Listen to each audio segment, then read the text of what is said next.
You're listening to the Law Lives Project. I'm your host, Angie Vishianan. I'm a lawyer that launched a startup focused on changing the legal profession through mentorship. Through this podcast, we will explore the early career steps of real lawyers to help students see that many of us didn't have it all figured out at first. It takes time to find your way in the profession, so we want to shed light on some of the challenges people face in the earliest part of building their careers.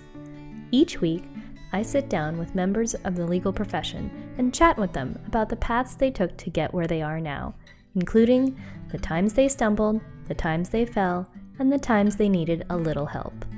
To encourage candor and vulnerability on this show, the attorney guests will remain nameless, but their stories will be laid bare for your consideration. This episode is sponsored by Velocity LSAT. Have you ever noticed that people who succeed at the LSAT become taller, better looking, and more fun at parties?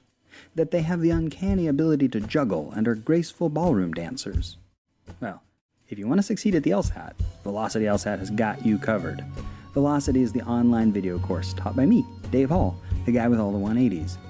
At Velocity, we guarantee you'll hit the 99th percentile or improve by at least 10 points, or we'll keep working with you until you do. Law Lives listeners can get half off your first month's installment or $100 off of a year's subscription. Just enter code LAWLIVES, LAWLIVES, all one word, at checkout. Enroll, get more details, and get our contact info at velocitylsat.com. Today, I'll be sitting down with a civil litigator who works for the Texas Attorney General. He was one of the first people in his division to be hired straight out of law school.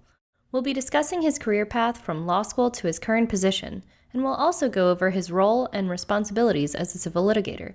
Let's get started. Can you tell me, what were the reasons that you chose to go to law school? So I was very involved in student government and other organizations during my undergraduate career.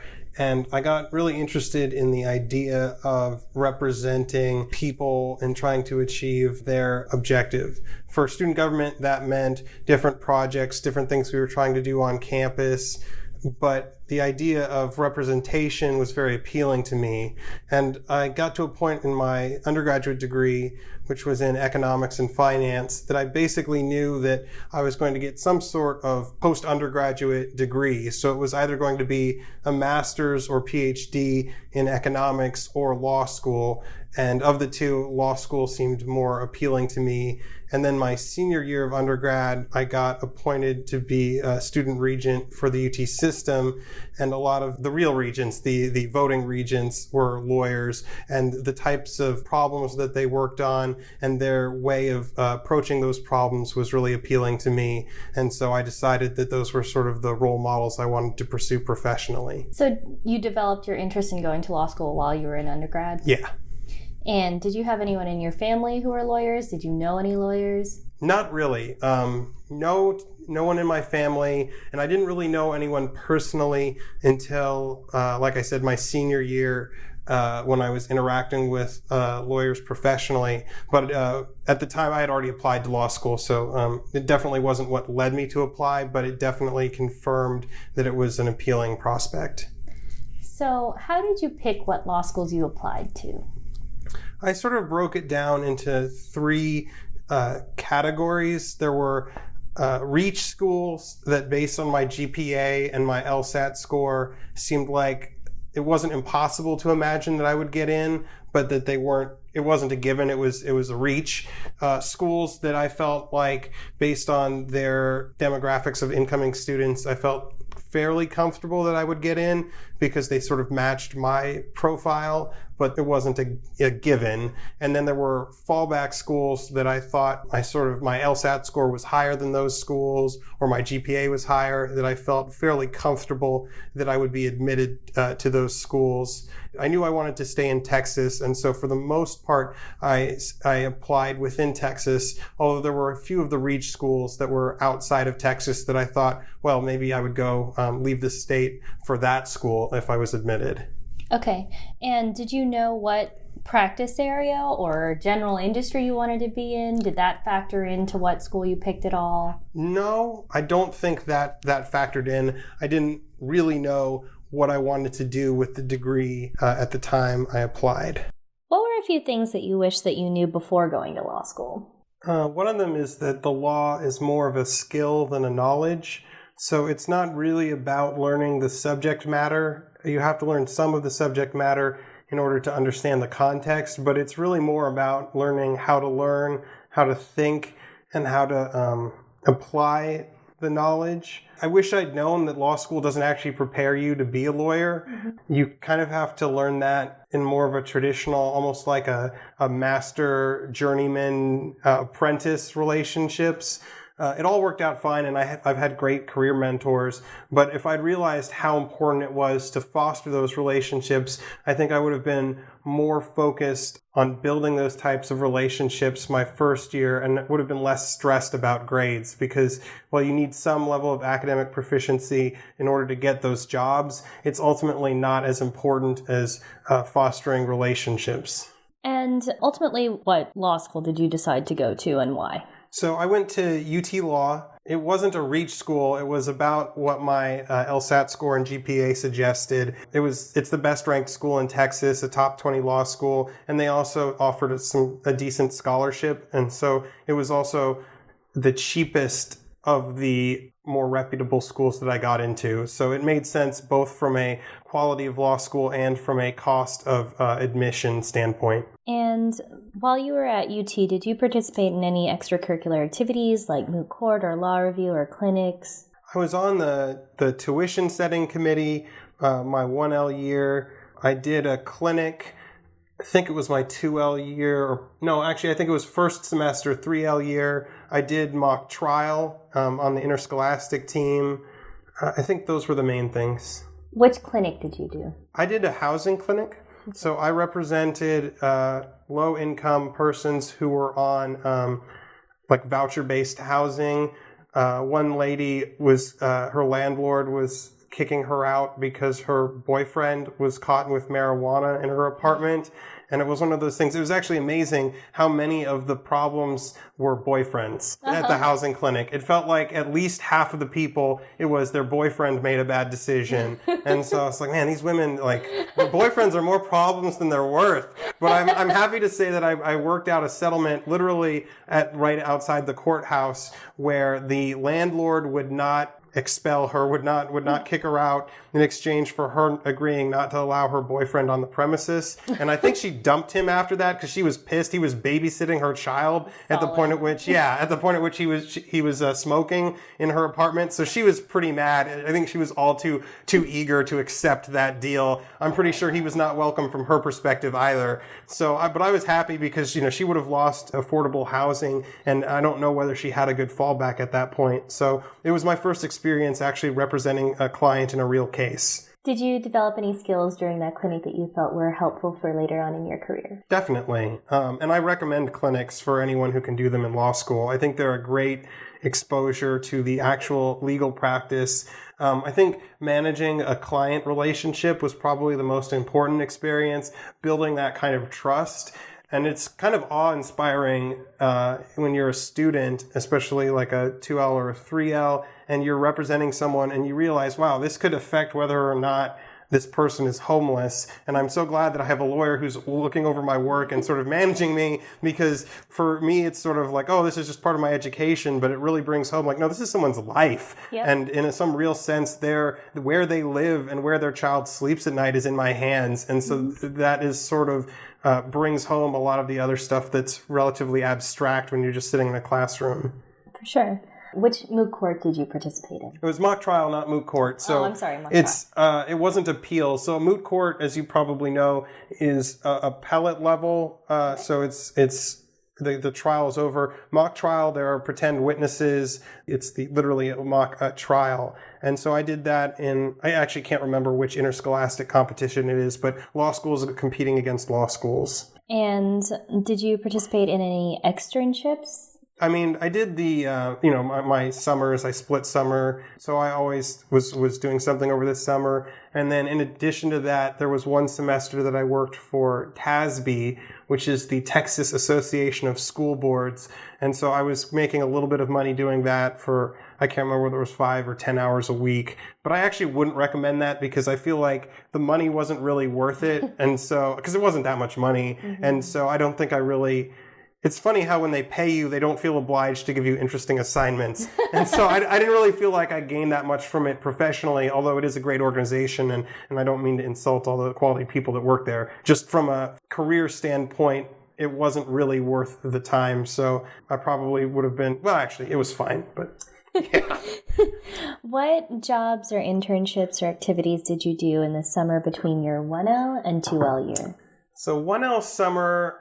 I clerked for UT System, which I highly recommend. That's a great place to clerk and work. They have so many different practice areas. It's got the diversity of practice areas of a large law firm, but by size, it's pretty small. There's really only a few people that do each subject matter. But I mean, it's things you wouldn't even think about for education, like wills and estates, because people donate property to the university when they, in their will, and so then they have to deal with probate issues. There's oil and gas, there's intellectual property, there's employment, there's some criminal stuff because you've got the criminal police departments. So it was a great place to spend half of my 1L summer because I really got exposed to a lot of different practice areas. And how did you find that position? Was it through OCI or was it through just a job posting at the law school? So I had personal relationships at UT System as a result of the student regent gig my senior year of undergrad. And I should say I went straight through. So I went from undergrad straight to law school, which I actually wouldn't recommend. I think it's better to get more professional experience in the real world. For me, it was the right decision, but I think for most people, they'd be better off working a little bit first.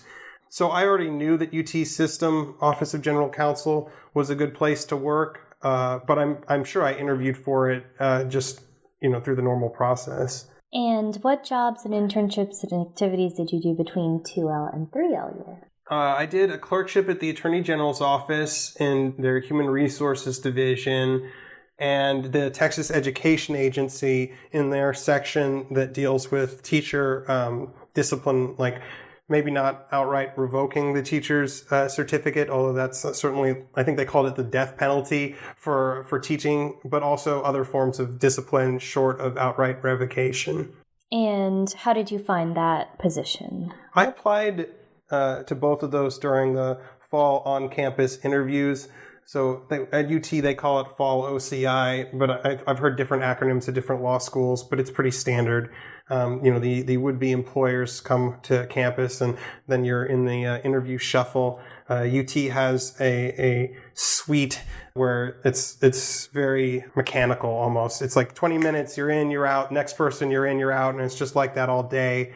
And I did apply to the more big firm jobs for 2L summer, but my resume had government on it like all over. There was nothing about my resume that said I wanted to work at a big firm. And I think I probably botched those interviews because even though I came across as like interested and enthusiastic, whenever they asked me, do you see yourself working at a big firm after you graduate? I always had a very sort of an honest answer where it was like, maybe.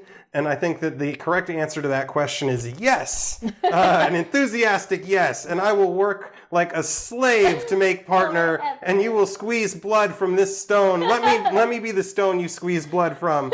I think that's the correct answer. And so I didn't. Something like that, I'm sure. Yeah. So I didn't really line up those jobs, which is just for the best because I would have hated those jobs anyway. So they were probably accurate in seeing that I wasn't really interested in that. Did you feel like your law school's career services office helped you get any of your positions or prepared you for getting those positions? Yeah, I mean, we did, they had the online system. I can't remember what it was called. It might be Simplicity. I can't remember, where you would submit your interest letter and your resume and all that. And so they had it down to a fairly fine art, and I thought that was helpful. But at the end of the day, I think it was more the personal relationships that I made that really got me my jobs and landed things. But I do remember they had like a fake interview that they set up with someone who did recruitment at their firm, and I got, advice from that person. And I remember they told me to wear a less noisy tie,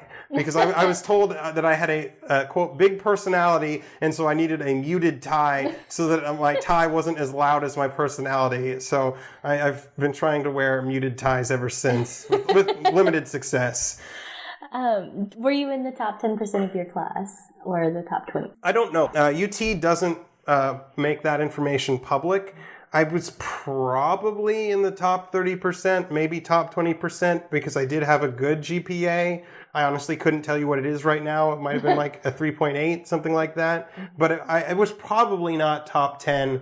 But like I said, since they deliberately don't make that public, no one actually knows their precise rank. So there wasn't a cutoff in rank for like OCI? No, nothing like that. Okay. Were there any other experiences, connections, or other factors that helped you gain the skills or inroads for your first post-graduation position? Yeah, the clinic, definitely, that I already talked about. Mock trial definitely helped. It's hard to learn how to do cross-examinations unless you're practicing them. And so skills that you really can't get except through by experience, even if it is just a mock experience, that definitely helps. So as far as skills are concerned, definitely. As far as the relationships, during that 2L summer when I clerked in human resources for the Attorney General's office, by then I was fairly confident that I wanted to do employment law. And I had a really good mentor who was an attorney in human resources, and he helped me set up not quite interviews, but almost interviews, like faux interviews. Every division that did employment law, I would either interview with the chief or like the deputy chief in those divisions. Wow. And even though there was no job posting, I wasn't applying for anything. It was my 2L summer. I got to introduce myself, make a good impression, and I ended up deciding the place I wanted to work after law school was a division that almost never hired people right out of law school. I think there'd only been one in like 10 years. And so I asked the chief, what would it take to be the exception to that rule? Knowing that this is not something you basically ever do, if one was to be the exception, what would I have to do in the year and a half to make myself the strongest candidate possible? Knowing that there's no guarantees, because of course, he's never going to commit to anything. Of course. And so he gave me a checklist, most of which I can't remember right now. I do remember that interscholastic mock trial was one of those things. And so I literally wrote down all these things and then made the personal connection, made the best impression I possibly could, and then made a mental note that when I would come back a year later to have everything checked off on that list. And did you keep him updated, or how did you stay in contact with him to build that relationship? I did stay in contact. I also stayed in contact with some of the other attorneys that I met in that division during the interim year. And then I got a fellowship through the university, through the law school, because there's that career purgatory after you take the bar, but before you get the results. Most government employers and nonprofits will not extend offers during that year, because if you don't get licensed, they can't afford to keep you on. They won't hire someone to be the the person who ghostwrites things for an attorney and then the attorney signs it. They don't typically do that, or at least not the ones that I'm familiar with in Texas. And so you've got like a 4-month window between when you take the bar in July and when you get the results in November, where you can't get a job if you want to be government or nonprofit. And so UT has this great fellowship that'll pay you $1,000 a month while you try to get your foot in the door at the place that you'd like to hire you. And so I came back, after that 2L summer, after I took the bar and secured a clerkship or a fellowship at the division that I wanted to work in with that same gentleman who was still the chief. And then I just worked my butt off during that 4 months to try to be the best, to basically show that I could be a starting attorney in this division. And I'm proud to say that I was the second attorney that they hired right out of law school in that 10-year window. And it was basically on the school's dime then, the fellowship. Exactly. So did you have to arrange that with the agency? Yeah. So I secured the fellowship, the fellowship from the university, but then once you have the fellowship, you still have to obtain the place that you're actually going to be working. But since it's free for them, and at that point you've graduated law school and taken the bar, as in terms of free labor, it's a pretty good deal for them. Yeah. So no, that's actually amazing. I think that's that's really important to note because a lot of students, come out of their second summer with their offers already in hand if they work at a firm. But I didn't realize that for government, it's not the same way. Right. So that is really important to note. I think a lot of listeners would want to know, how do they secure that type of, fellowship position or something in the interim so they can afford to live until they get that offer. Well, and I always think about it, I do a lot of employment law, and so I think about it from the employer's perspective because a first-year attorney is a big investment. I mean, you do not add very much value. You might work hard, you might be smart, but you just generally don't have the training to start self-sufficient from day one. It takes about a year for you to really start practicing. Or longer. I might be being generous with a year. And so then if you're an employer and this person has no experience you can draw on, you can't ask their references, like, what is it like when they practice law? Because they've never practiced law before. Right. And so it's a big investment and you don't have a lot of information to draw on. So if you work there first and they get to know you, they get to know your work product, then they can imagine, can I picture this person as someone that I want to spend the next year investing in? And so most of the places that don't hire right out of law school, the only times they've made exception is with people that clerked with them personally for weeks or months preceding the offer. And so can you generally describe what type of work did you work on in your first few years while you were there? So I do and did civil litigation. So those are cases in which someone sues a governmental entity or a governmental employee.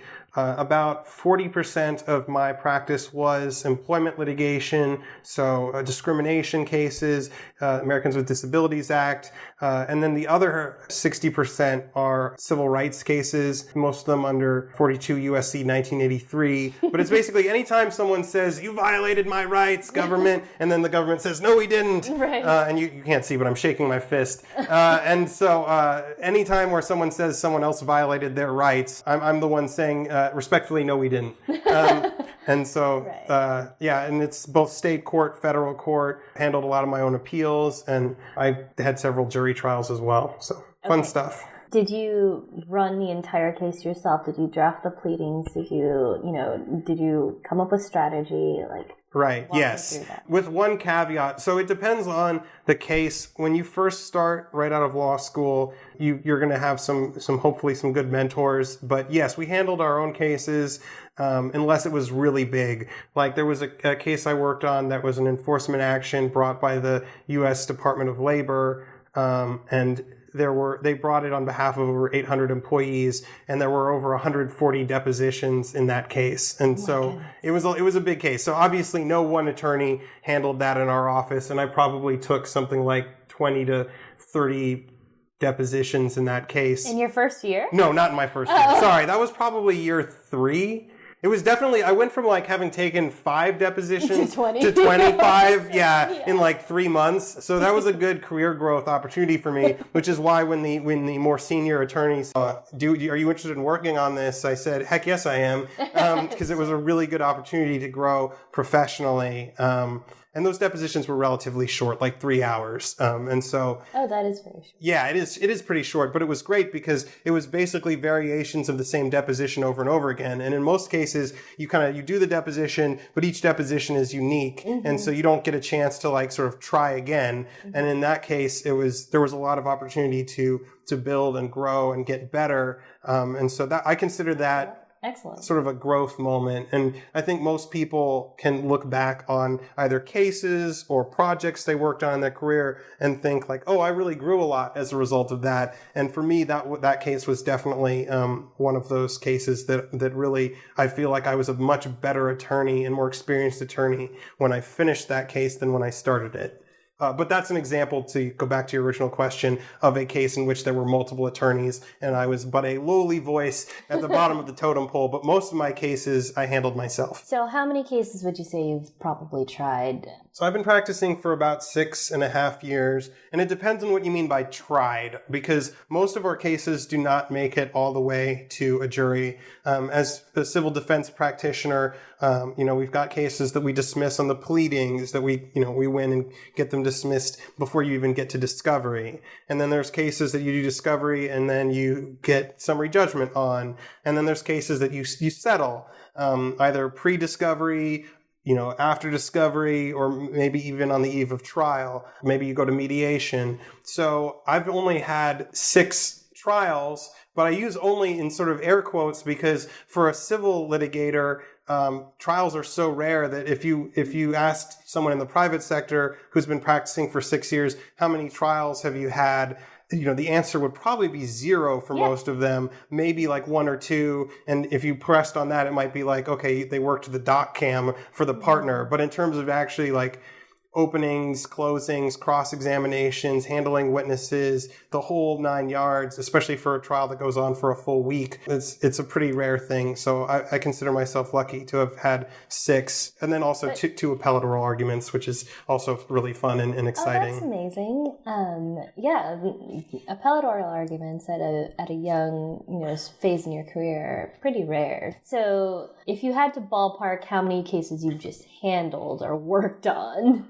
Hundreds, okay. But probably not like 500, but at any given time, I probably have between 25 and 40 cases.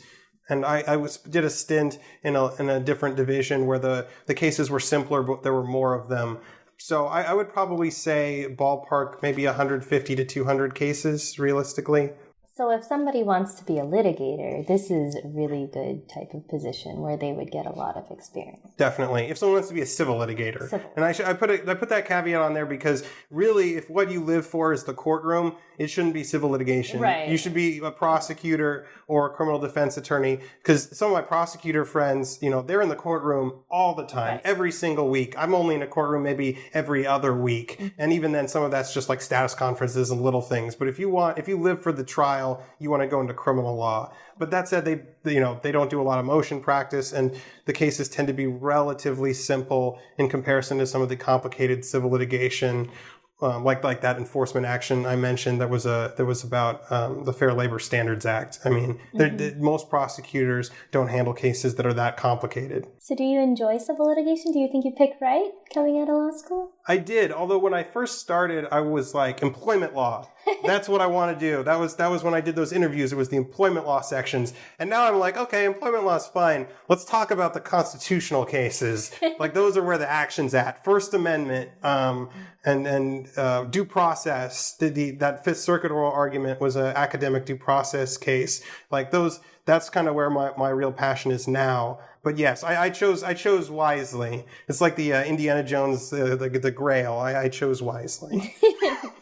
Can you generally describe, without revealing your exact employer, what type of organization you work for and kind of your current position? Sure. How senior? So I work for the state of Texas. I'm a state employee doing civil litigation, pretty much all defense work, although there are some people in my office that do, well, the Attorney General's office, I think I can say that is massive. I mean, there's hundreds, maybe 1,000 attorneys. And so they do lots of different things. But what I do is civil defense. Okay.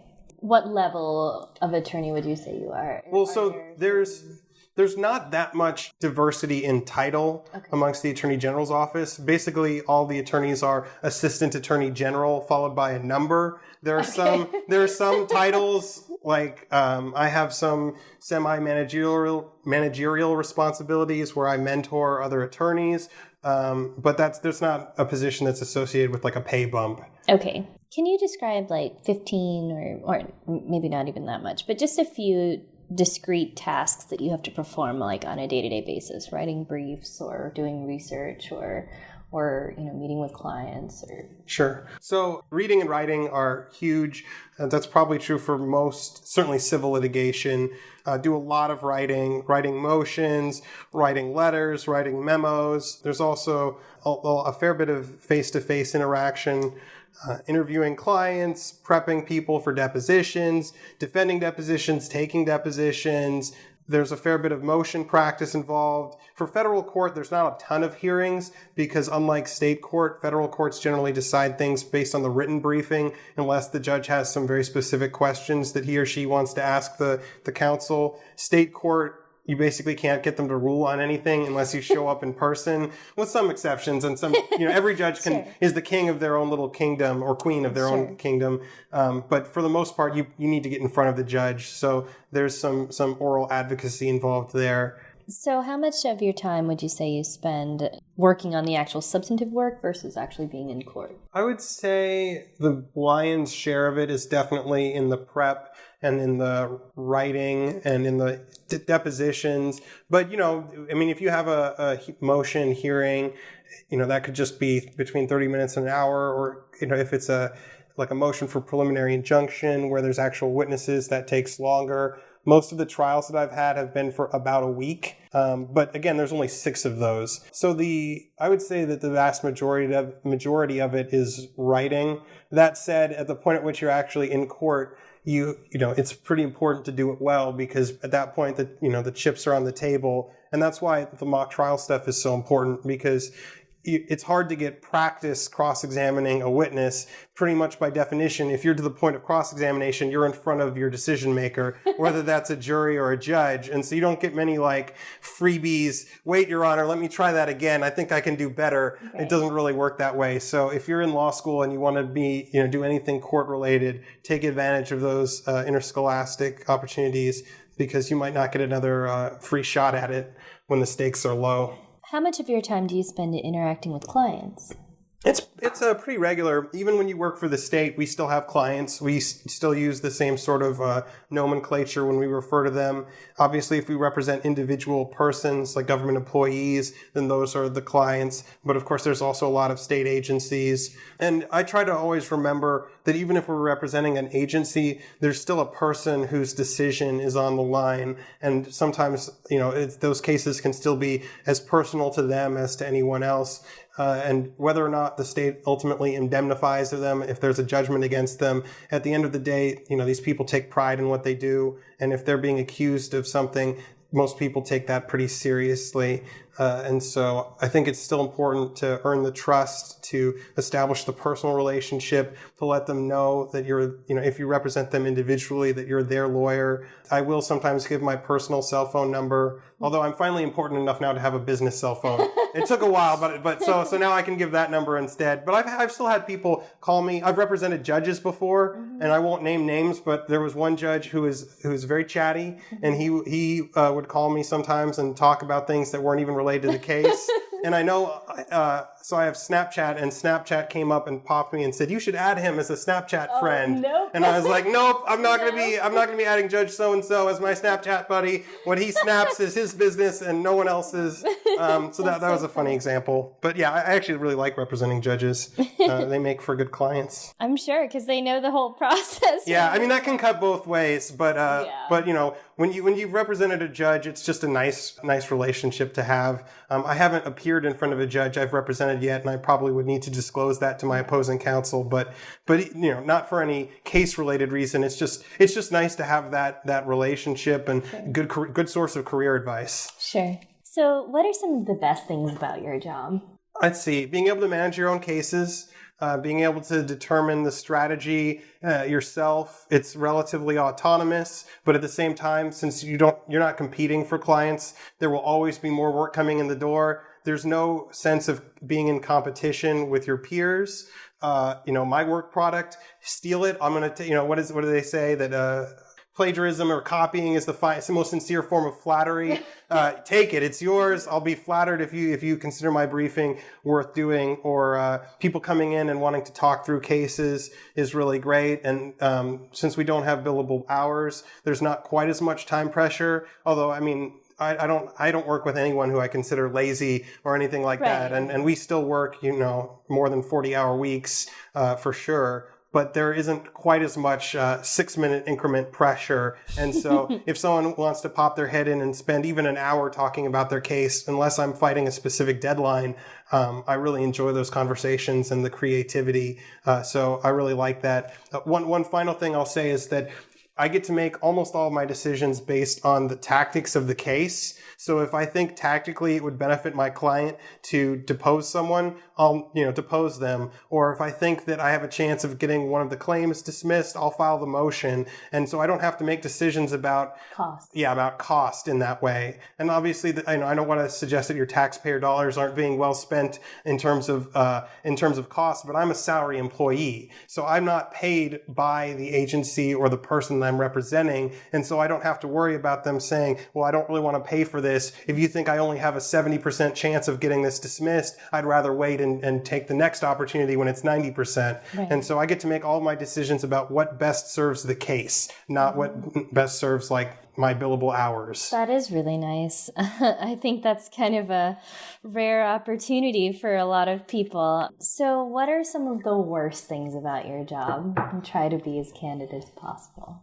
I mean, I like my job a lot. So thankfully, I feel lucky in that regard. I think I hit the jackpot relatively early. I don't like it when I have aggressive opposing counsel that isn't reasonable. I'm in a court, and I take the sort of ethos that the adversarial system is hard enough without being Jerk. Yeah, a jerk, exactly. Or more colorful synonyms for jerk. And so when people need extensions, I pretty much always agree to it. When, people want to amend the docket control order, unless I have a really good reason, I'll agree to it. And I always try to be friendly with my opposing counsels, and I don't try to obstruct them for the sake of being inconvenient. And I kind of expect that same professional courtesy. And unfortunately, you don't always get it. And so when people are disingenuous, when people are obstructionist or try to take advantage of you giving them professional courtesies, like doing things at the 11th hour to try to screw you, and then they didn't really need the extension, or maybe they did, but then they basically try to exploit your professional courtesy, that really rubs me the wrong way. Right. And I take joy from the good relationships that I have, and I love it when I like my opposing counsel enough that I'll refer them business to friends or whoever. When you get along, it just makes the job so much more pleasant. Mm-hmm. Fight in the courtroom, but afterwards, shake hands and treat each other respectfully. Yeah. What are some things that you wish that you had known about your, current position or practice area or industry when you first started working in it? It's okay not to be perfect all the time. If you have a typo or make some minor non-substantive mistake, you don't need to let that eat you up inside. I'm sort of a perfectionist when it comes to my work product. And so I remember I once misspelled the name of the filing. It was a response to a motion to declare a so-and-so statute unconstitutional, and I got two of the letters switched, and so it was unconstitutional. And it was because it was in all caps, and so the spell check didn't catch it. And also because it's in all caps, it's not as obvious to the eye when the letters are capitalized. It doesn't jump out at you the same way that mistake sometimes does. But when I realized that the actual name of my filing was misspelled, I wanted to throw myself off out the window. And now that I've been practicing for 6.5 years, it's it's called the practice of law for a reason, especially for some practitioners who have a really high volume. I mean, they can't hold themselves to those types of standards because they just have more work that can be done at that level of standard. And so while I always, of course, strive for the very best work product I can, there does come a point where it's that one more hour, the marginal benefit of working on this for one more hour is so small, it's not going to make the difference in the outcome. And you've just got more on your plate that deserves your time than spending that one more hour. So you have to learn to let some things go. What are some things you think that other lawyers don't even know about what you do? It's a good question. I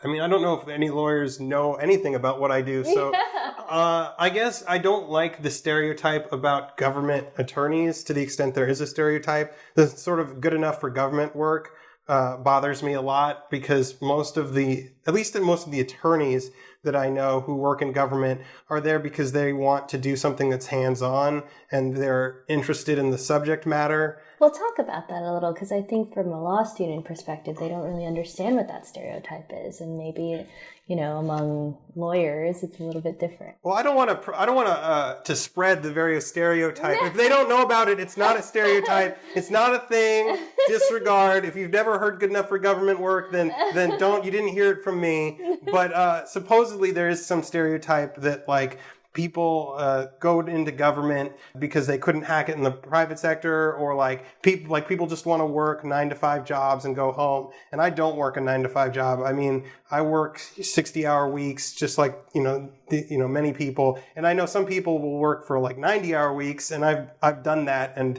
I don't love it. And so there is some aspect of working for the government that gives you a little bit better work-life balance, but the quality of lawyering that I see in my job tends to be much higher than I see as my opposing counsel on most of my cases, with some exception, and I tip my hat to those people. But this idea that people go into the government, so therefore they must not be that good, that's just not true. And certainly not. And like you said, many of those people probably have had way more experience, simply because at a junior level in a large law firm, you might not even, smell a client right. until you're at a more senior level. And you may very well not have tried any cases, first chaired any cases, or even second chaired a case. Yeah, and then when you do, you have to do pro bono work to get those experiences. So yeah, I mean, I have way more experience than most of my peers who went into the private sector. Like, most of them can't even say that they've had a trial, much less 6. And the stakes are higher too, like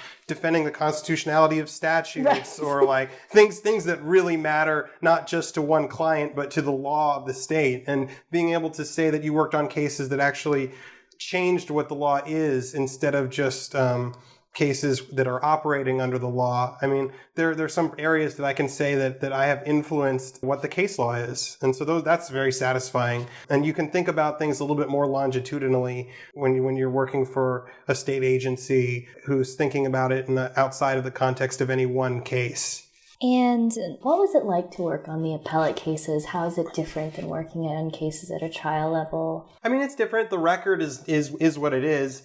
If it's your case, hopefully you have a good record, and if you don't, you've got only yourself to blame. Although, I mean, I will say sometimes you get cases and you can't choose your facts, right? You can't choose the law. I mean, and there are some cases that you can't settle even if you wanted to. So, I mean, the settlement's always in the decision of the client, and that's true everywhere. But yeah, I mean, appellate cases are interesting. They're good if you're more law focused, and so what you want to do is articulate the legal argument in the briefing. Sometimes I've inherited an oral argument from a case where I didn't do the briefing, and that's interesting in a different way, because you're like, oh, I probably would have fleshed this out slightly differently or taken a different tack on this. But I will give it my best shot. But I mean, I like appellate work. I wouldn't want to do just appellate work, but it is refreshing to be able to handle some of your own appeals. Although I will say that the Solicitor General's office has the ultimate say-so if they want to take or handle any appellate case. And so if it's really juicy, they might take it from you, but that's fine. That's their prerogative, and they're the experts. So if they take a case, I'm probably glad. Good luck, guys. Try not to judge too much when you're looking at the record. So how is your performance evaluated in your current position? Right now, I'm not entirely sure if we're going to do a formal evaluation system. Certainly, I meet with my management periodically and go through my cases and talk about them. I mean, it's pretty autonomous, but they're definitely in the loop about particularly the more complicated or politically sensitive cases. But I don't really know what the formal metric is. I think a lot of it is just from the conversations, like, are you really properly engaged with your workload and really like know what the heck's going on in your own cases, and are you tackling them and asking the right questions and putting on the robust defense that they expect. I assume that if you're doing a bad job, your clients could complain, but to my knowledge, knock on wood, that hasn't happened to me. So I'm sure that if you were doing a less than stellar job, they would hear about it. And so, but how are your like raises and promotions determined? That I couldn't really say. Okay. I've never been a party to those conversations, those decisions, so I won't speculate about what goes into it. Okay, but are you guaranteed to be reviewed for those things on a yearly basis or no? No, not to my knowledge. We get equity bumps sometimes, but as far as the merit-based raises, I think they have a very solid process in place, but I don't know how that sausage is made. Okay, how often do you receive feedback from your supervisors? I talk to my supervisors every day. So in terms of a formal feedback, I'm not entirely sure, in part because I recently changed jobs within the agency again. So I think the new management may change the way they do it. But I wouldn't be surprised if we operated on sort of a formalized annual system and a less formal. So what is the earning potential of someone in your position? Well, so you can look on the Texas Tribune website and actually look up the salary. I will say for myself, when I first started, I was making $45,000 a year, which is pretty miserable for a lawyer. But is that standard? No, and it's gone up, and it's gone up. It's gone up since then. We had the legislature in the last session, or maybe 2 sessions ago, give a bump. My salary has gone from $45K to close to $100K in 6 years. And so it has more than doubled since I've worked there. Now, some of that was just straight up equity bumps. We were grossly underpaid. And now a starting attorney is only mostly underpaid. So it's so some of that's just the result of some long overdue tweaks, but also I think there's a big difference between the value that a 6-year attorney with my experience can add, versus someone who's right out of law school. And what are some of the leading bar associations or professional organizations that you currently are a member to, if people were interested in networking with people? Sure. I'm involved in the Austin Young Lawyers Association. I'm actually running for an officer position. Voting starts in a week.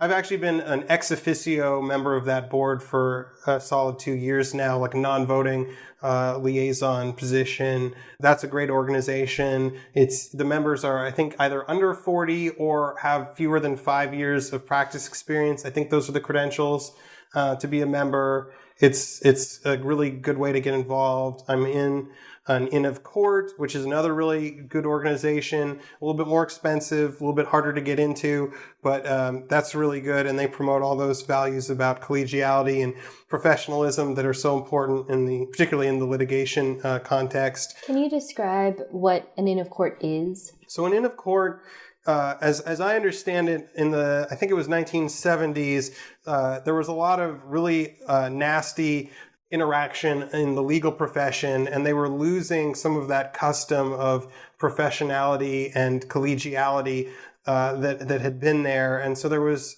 some United States Supreme Court justice, and I can't remember who it was, but he went over to England and saw that they had the English Inns of Court, and I believe it was a literal inn, at least historically that's where it evolved from, where the members of the profession would literally sort of live in the same building. And then I imagine that breeds, well, you'd think that familiarity would breed contempt, but apparently it made them get along better. And so the American Inns of Court is an organization, a national organization founded to promote collegiality and professionalism within the legal profession. The inns, I don't know whether this is universal, I believe it is.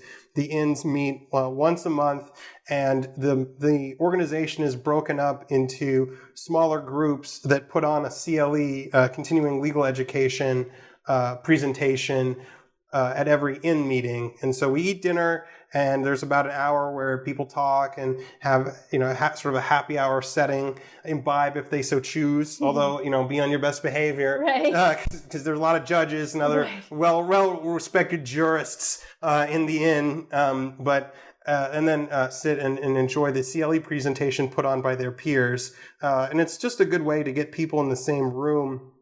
They might be your opposing counsel, but when you're in the inn, you're all members of the same inn, and it's also a good way to get mentoring. If you need advice, you can call on, the other inn members, and they make a point to make sure that there's people at every level of experience, from law students to people that have been practicing law for 30 years. And like I said, there's also a lot of judges. My inn has a Texas Supreme Court justice. We've got people in criminal courts, civil district courts. Do we have a federal judge in our inn? I know there's federal judges in some of the other inns. I'm trying to remember. I don't think we've got a federal judge in my inn, but there's several of the federal district court judges in my city are members of other inns. And did you get involved in your inn of court while in law school, or did you get involved after you started practicing? I think I applied to the inn that I'm in. I think maybe 3 years ago. You have to reapply. Well, it's not like the federal court where once you're in for life. They want to make sure that people aren't in the inn and then not showing up to meetings and just sort of take it for granted. And so I think it's universal that it's not like once you're in, you're always in. And they also want to rotate the membership to make sure that the opportunity to be in an inn of court is something that is open to everyone and it doesn't get too stagnant, because there's also a size problem. If you get too big at some point, you don't really know people. It's not personal anymore. And if it was big enough, then it wouldn't have any real value added. And what was the application process like? Two reference letters. So, and then I think a statement of interest. Mm-hmm. The inn that I'm in is such a clunky sentence. The inn that I'm in was founded by a lawyer that I know personally and worked with. In fact, he was first chair in my first jury trial. And so he had founded it in part because there was a demand that exceeded the supply. And so the other inns and the inn that he was in, it doesn't get any smoother. The inn that he was in was having to turn away very qualified people because they were just overflowing. And so I was like, well, if we're turning away enough, that many people, we should just start another one. And then, we've got the demand is there. So he founded the inn. So I thankfully had that into the inn to get in. Do you know how students would go about finding out about the inn? I'm actually not sure how we advertise. The problem with the students is that they don't show up consistently. I think because they get so busy with classes. I don't think they appreciate that we're turning away quality lawyers or I don't know, maybe they take for granted how easy it is to interact with judges outside of the courtroom. But definitely as a practitioner, I appreciate having a judge, especially if you're in their small group. And so you're working on a CLE presentation together. I mean, that is FaceTime with the judiciary that you pretty much can't get anywhere else. Yeah, absolutely. So yeah, I think I would appreciate it more knowing what I know now than I would if I had been a law student. So what character traits does someone need to possess to excel in a position like yours? Good time management and self-discipline. The benefit of autonomy is being able to manage yourself. The downside to autonomy is that you have to manage yourself. And so if you're not really self-motivated, you could get yourself into trouble and no one would know that you were in trouble but you. And that has never been a problem I've had, thankfully. But I think if you're not really driven and if you're not ambitious, then you're probably not going to do well in a position where you're handling your own cases and making those decisions. And you have to also be willing to ask for help, which sounds like it's almost in opposition to what I just said, but it's really not. I think you have to have the confidence to know when to ask someone for advice. And I think some people are so afraid to show weakness, I have to be perfect, I need to be seen as perfect, or that somehow asking for aid or asking someone for their opinion on how to handle something is a sign of weakness. And so you have to let that go, especially as a young lawyer, because man, you know nothing when you start. And right. Knowing that you know nothing is the first step to learning. Mm-hmm. And what are some things that law students can do to meet or network with lawyers in your type of position or practice area? Get involved in the Inns of Court. Yeah, get involved in the Inns of Court. Right. Maybe get involved in the Austin Young Lawyers Association if you're a young lawyer, or wherever, whatever. I think most major cities have a Young Lawyers Association. Right. I know certainly friends that are involved in Dallas or Fort Worth.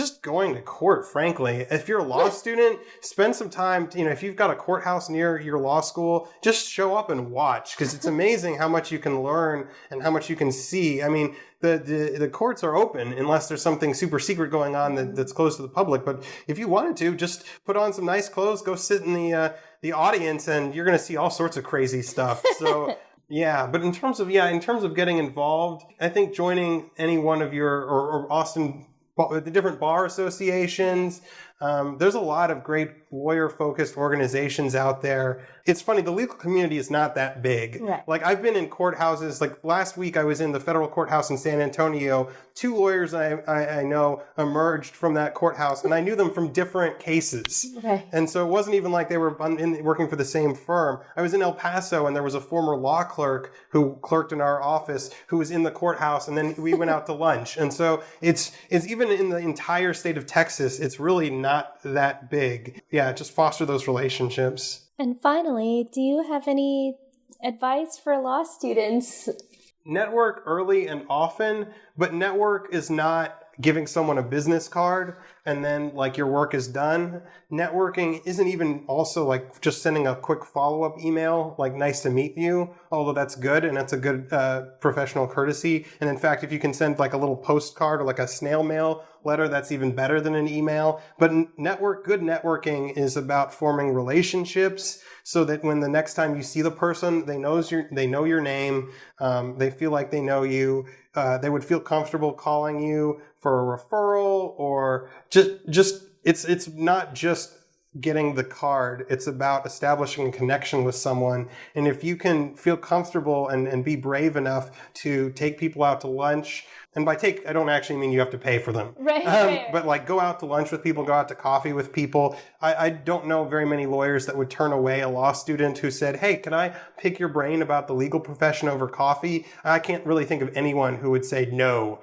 Well, I also pride myself on getting along with good people, but I'm sure there are some, but I don't work with them. So, so don't be afraid to do that. It's not weird. Don't make it weird, but, it's not a weird thing to do, and it's people kind of expect it. And so don't be shy. Now, law school is not the time for shyness. Forge those relationships and try to keep in touch with people too, so that a year later, if you followed up with them, they'd still remember who you were. And just, try to make a good impression. And don't forget that your professional reputation starts before you're even in the profession. You're pretty much your first law school class on. The people that are in your law school class could be your coworkers, your opposing counsels, your judges, your clients. And so make sure that when they remember you, it's for something good, not for something bad. Right. Is there anything that you have done or that you remember other people doing to foster those relationships that kind of stand out in your mind as good tactics? I've been blessed to have very good mentors throughout my legal profession, from the lawyer, that 2L summer that helped me set up those conversations that ended up getting me the job that I wanted, to people that I had classes with, like small section instructors that I got along with. There's a federal judge that I've kept up with for years. It was a small section instructor, and he and I got along really well. Treat people well. Try to be remembered as the kind of person that people want to interact with, and you'll do well for yourself. Okay, well, thank you so much for all of your time. I really appreciate it, and I know the listeners do too. So thank you for participating in the Law Lives Project. Yep, my pleasure.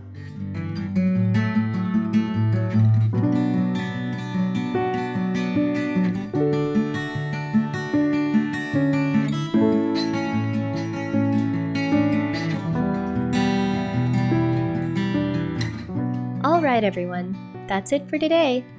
Thank you to our guest speaker, and thank you to all of you for listening to another episode of the Law Lives Project. If you're a prospective law student that's interested in speaking with attorneys one-on-one, check out leguplegal.com. Legup Legal is an online mentoring platform that connects prospective law students with attorney mentors. Sign up for a membership today to learn more about the practice of law and see if it's a good fit for you. If you enjoyed this episode, I would appreciate it if you left a review on iTunes or any other platform that you're listening on. If you have any questions or comments about anything you heard on the podcast, or if you have ideas for guest speakers, please contact me by emailing me and my team at info@leguplegal.com. Thanks again, and don't forget to tune in next week.